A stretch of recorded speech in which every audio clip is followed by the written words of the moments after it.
الحمد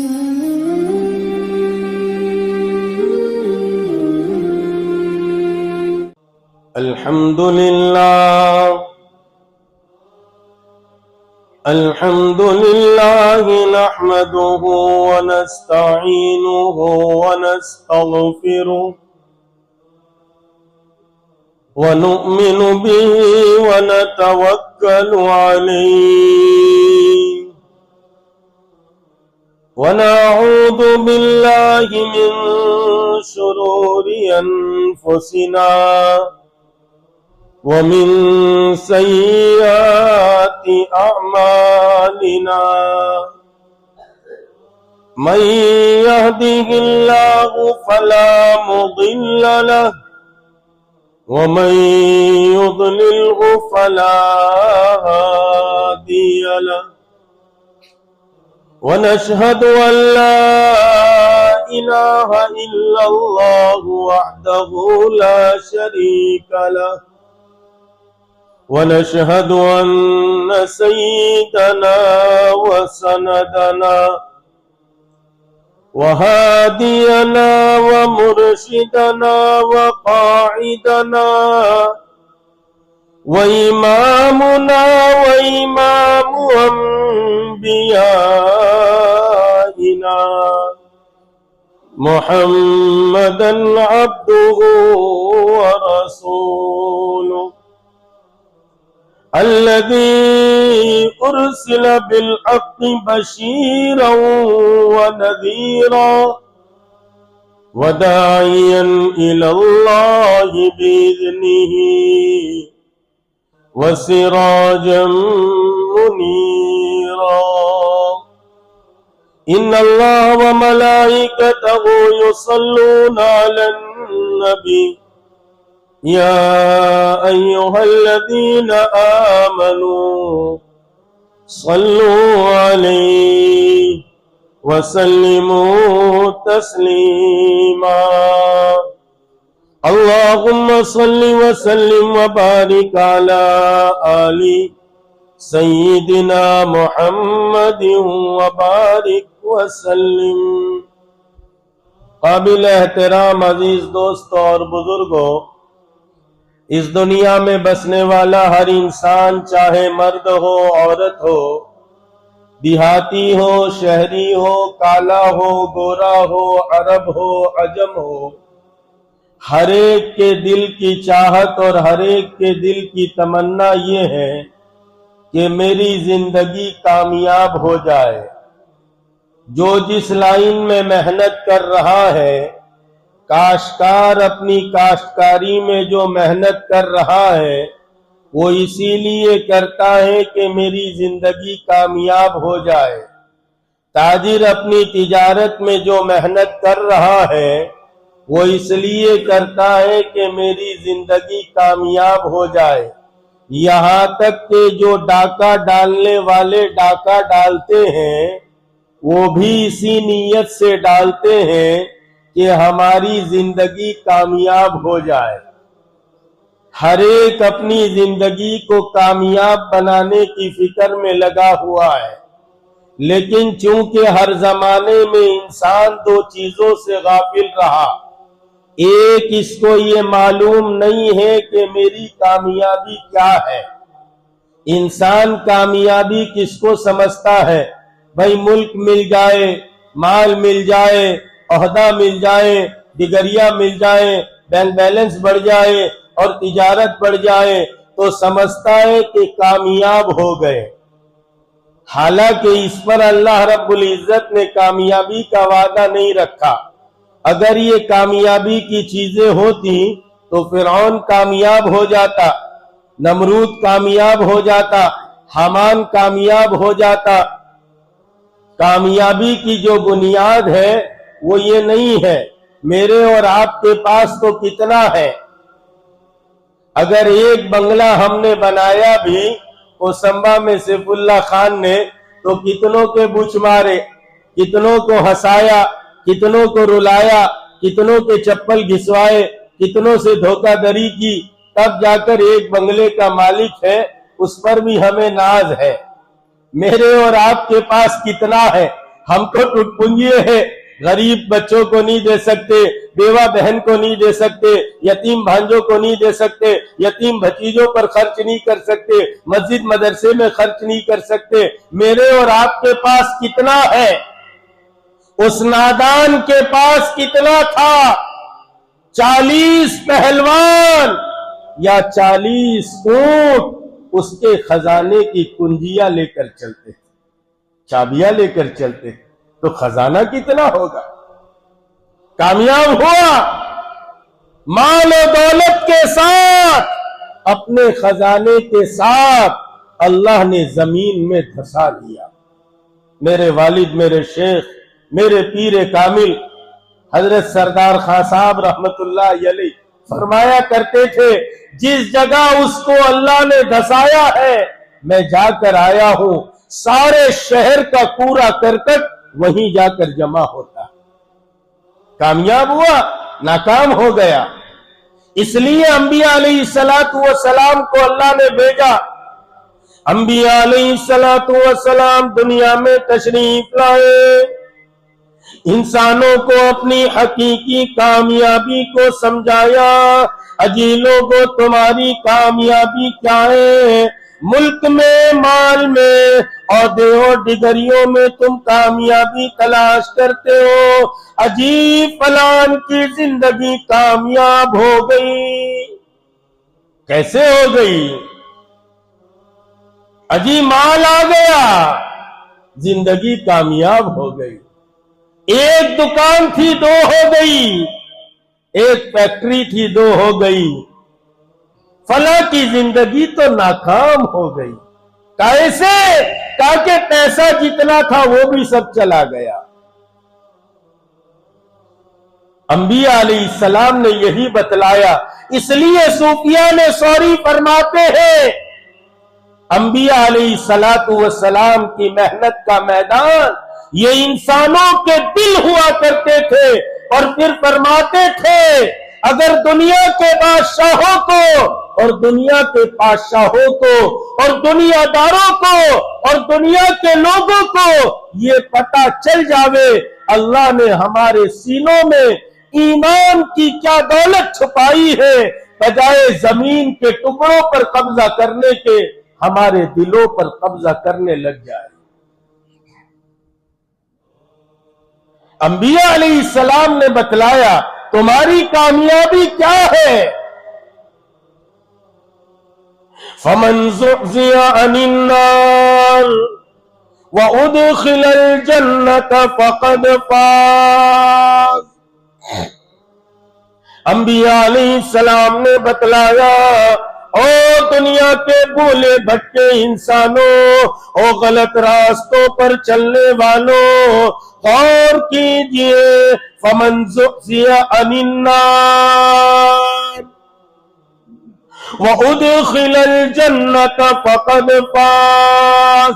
جو جہنم سے بچا لیا گیا، جنت میں داخل کر دیا گیا، تاکہ وہ کامیاب ہے۔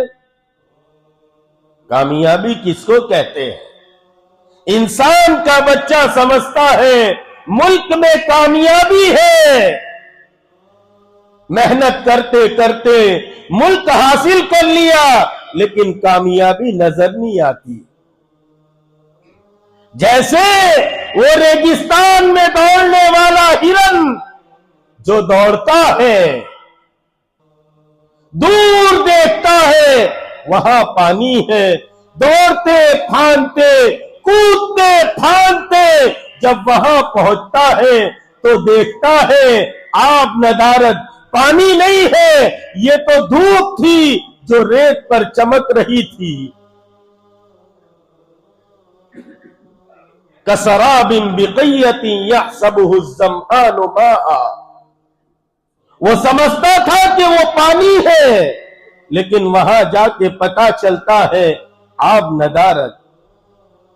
ہرن کا بچہ اپنی گردن کو اٹھاتا ہے اور دوسری طرف دیکھتا ہے، سمجھتا ہے کہ وہاں پانی ہے، جس کو ہمارے گجراتی میں کہتے ہیں جھانجرے کے نیل۔ پانی نہیں ہے لیکن پانی نظر آتا ہے۔ ایسے انسان کے بچے نے ملک حاصل کر لیا لیکن کامیابی نہیں ملی، اپنی گردن کو اٹھاتا ہے اور سمجھتا ہے کہ مال میں کامیابی ہے، مال حاصل کر لیا لیکن کامیابی نہیں۔ جیسے ہرن کا بچہ کودتے پھاندتے دوڑتے وہاں پہنچتا ہے، پانی نہیں ہے، یہاں تک کہ پیاس کے عالم میں وہ اپنی جان کو کھو دیتا ہے۔ بالکل ٹھیک اسی طرح انسان کو جہاں کامیابی نہیں ہے وہاں کامیابی کو تلاش کرتا ہے، یہاں تک کہ اس کو کامیابی تو نہیں ملتی، کامیابی کی ہوا تک نہیں لگتی اور دنیا سے رخصت ہو جاتا ہے۔ اس لیے انبیاء علیہ السلام نے بتلایا فمن زحزح عن النار وادخل الجنت فقد فاز۔ اور لوگوں تمہاری کامیابی ہے جب تمہاری موت کا وقت آئے، دنیا سے رخصت ہونے کا وقت آئے، 500 فرشتے تمہیں لینے کے لیے آئے ہو، ہر ایک کے ہاتھ میں ریحان کا گلدستہ ہو، ہر آنے والا نئی نئی خوشخبری سنا رہا ہو، تمہاری جان کو تمہاری روح کو بدن سے ایسے نکالا جائے جیسے گوندے ہوئے آٹے سے بال کو نکالا جاتا ہے۔ جب آپ کا جنازہ گھر سے چلے 500 فرشتوں کی قطار لگی ہو، ہر ایک کہہ رہا ہو سلام علیکم، ہر ایک تمہیں جنت کی خوشخبری سنا رہا ہو۔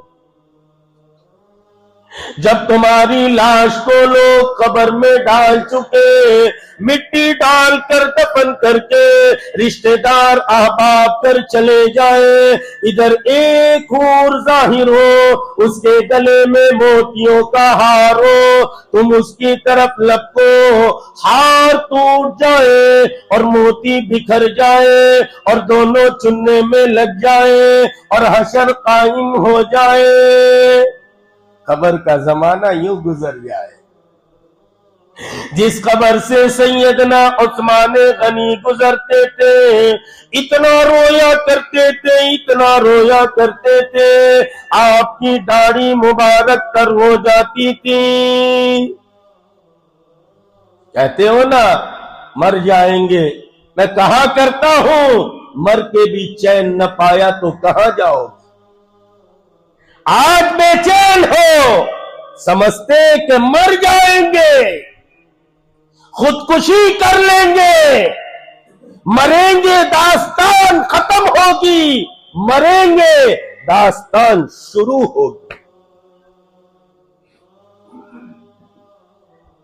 یہاں چین نہ پایا تو مر جائیں گے، لیکن مر کر بھی چین نہ پایا تو کہاں جاؤ؟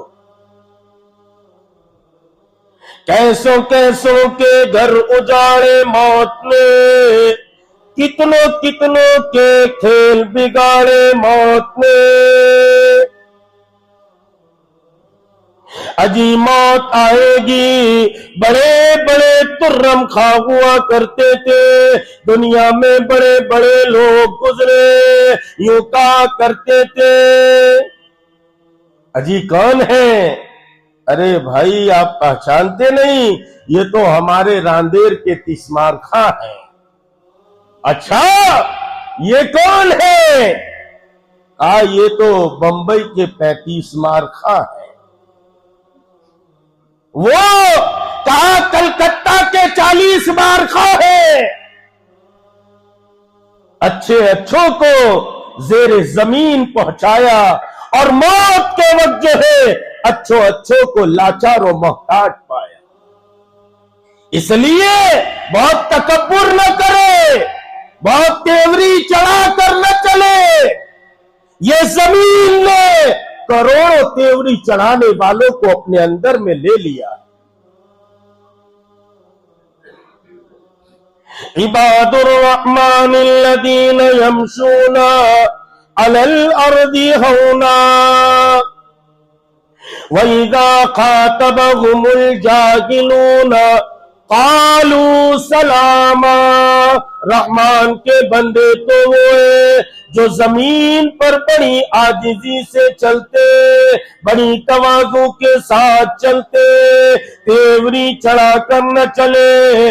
هَلْ أَتَىٰ عَلَى الْإِنسَانِ حِینٌ مِّنَ الدَّهْرِ لَمْ يَكُنْ شَيْئًا مَّذْکُورًا۔ او انسان تو جانتا ہے رب کریم تیری تخلیق بیان کرتے، هل أتى على الانسان، ارے قرآن کریم پڑھیے، قرآن اقوام کی ہدایت کے لیے رب کریم نے بھیجا ہے۔ قرآن سب سے عظیم کتاب اور اس کو پڑھانے والے تم مانو یا نہ مانو سب سے عظیم انسان ہے۔ قرآن کو ہم کیا سمجھتے ہیں؟ اسی لیے کائنات کے امام فاطمہ الزہرا کے ابو حسنین کے نانا وجہ تخلیق کائنات کے امام نے ارشاد فرمایا، دو نصیحتیں چھوڑتا ہوں، ایک خاموش ہے اور ایک بولنے والی ہے۔ پوچھا گیا خاموش کیا ہے؟ کہا الموت۔ آنے جانے والے جنازے تمہیں دکھاتے ہیں، قبرستان کا چکر لگاؤ، بڑے بڑے زمیندار موجود ہیں لیکن نہیں لکھا جاتا فلان زمیندار ہے اور فلان ڈپٹی صاحب یہاں ہے۔ مرحوم اور مردہ ایک قرآن کریم ہے جو بولنے والی نصیحت ہے۔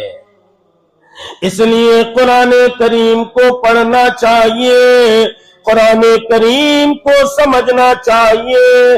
ارے قرآن والے تو ساری دنیا میں سب سے عظیم انسان ہے، یہی وہ قرآن ہے جو عرب کے تختے اور جو ہے وہ تپتی ہوئی ریتوں پر اور عرب کے بنجر میدان میں رب کریم نے محمد مصطفیٰ کے سینے پر نازل فرمایا، ساری دنیا کو ہدایت مل گئی۔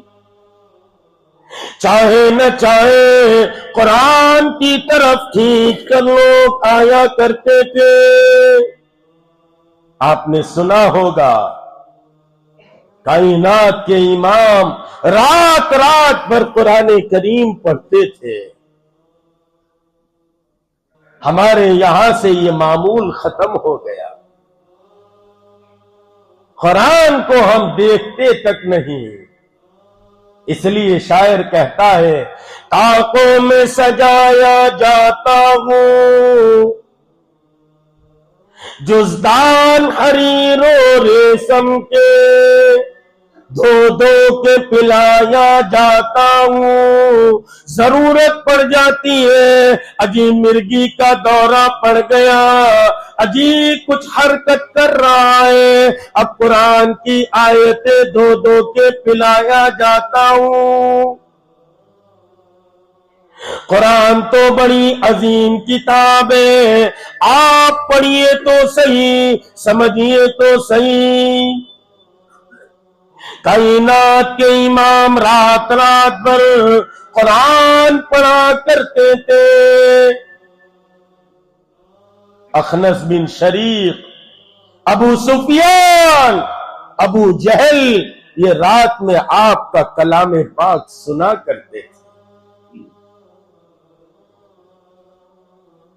جب آپ قرآن کو بند کرتے اور پڑھنا ختم کرتے، تینوں اپنے گھر جاتے، اچانک جو ہے راستے میں تینوں کی ملاقات ہو جاتی ہے۔ وہ کہتا ہے تو یہاں، وہ کہتا ہے تو یہاں۔ افسوس کہ ہمارے پاس تو کلام پاک ہے، ہم پڑھتے تک نہیں، کچھ پڑھتے بھی ہیں تو وہی اپنے موبائل میں۔ یاد رکھو، مصحف میں پڑھو، قرآن کریم کو مصحف میں پڑھو، قرآن کو مصحف میں پڑھو. ٹھیک ہے بھائی پلین میں ہے، فلاں ہے، ٹھیک، مسجد میں بیٹھے ہیں اور موبائل میں قرآن پڑھ رہے ہیں، وہاں بھی ضرورت نہیں. ہم تو کہتے ہیں دنیا بھر کی چیزیں لے کر چلتے ہیں، ایک مذہب نہیں لے کر چل سکتے. اپنے ساتھ لے کر چلے. اب رات بھر قرآن سنا، کہا کیا بات ہے؟ تو آپس میں بات چیت ہوئی، کل سے ہم نہیں آئیں گے. دوسری رات آئی، ارے قرآن کریم میں رب کریم نے وہ گداس رکھی ہے، یہ تو ہم پڑھتے نہیں، اہتمام نہیں کرتے. اس لیے ہمارے یہاں نظام ہے. ہمارے حضرت جی مولانا محمد الیاس صاحب کاندھلوی فرمایا کرتے تھے، میں دعوت کی اس عظیم محنت کے ذریعے سے یہ چاہتا ہوں ہر گھر مدرسہ بن جائے، ہر گھر خانقاہ بن جائے، ہر گھر جو ہے وہ دعوت کا میدان بن جائے. اس لیے حضرت نے سب سے پہلے میوات میں جو ہے وہ مکاتب کا نظام شروع کروایا. قلندر زمان مولانا علی میاں ندوی فرمایا کرتے تھے، اور مسلمانوں اگر ذاتی مکان بیچنا پڑے تو بیچ دو، کرائے کے مکان میں رہنا پڑے تو رہو، لیکن اپنے یہاں مکاتب کا نظام شروع کرو. اگر مکتب نہیں ہوگا تو آپ کی اولاد بے دین ہوگی. اور یاد رکھو، اگر تم نے دنیا کی تعلیم کو پڑھایا، ہم انکار نہیں کرتے، تم شوق سے چرخ پہ جھولو یا غباروں میں اڑو، پر بندے نواز کا ایک سخن یاد رہے، اپنی حقیقت کو مت بھولو. ہم کون ہیں؟ ہم مسلمان ہیں. یہ اپنی حقیقت کو نہیں بھولنا چاہیے. دنیاوی تعلیم پڑھاؤ، ہم منع نہیں کرتے، لیکن اپنی اولاد کو سب سے پہلے دینی تعلیم دو. آپ سوچو، ہمارے مکاتب میں بچہ 2, 2.5, 3 گھنٹے آتا ہے، ایک دفعہ استاد ایسے اخلاص سے سبق پڑھاتا ہے کہ دوسرے دن آ کر وہ بچہ جس کی عربی زبان نہیں ہے، اس کے باوجود بھی استاد کے اخلاص کی یہ برکت ہوتی ہے کہ اسی 2-3 گھنٹے میں پڑھا ہوا دوسرے دن آ کر سناتا ہے. اسکول میں 5 سے 6 گھنٹے لگاتا ہے، اس کے باوجود بھی ایکسٹرا ٹیوشن کرنا پڑتا ہے. آپ نے کبھی سنا کہ مدرسے والوں نے کہا ہو فلاں جگہ ٹیوشن بھیجنا؟ کوئی ٹیوشن نہیں. پھر تھاس اسکول کا ہم مدرسوں پر جھاڑتے ہیں، غصہ وہاں کا یہاں نکالتے.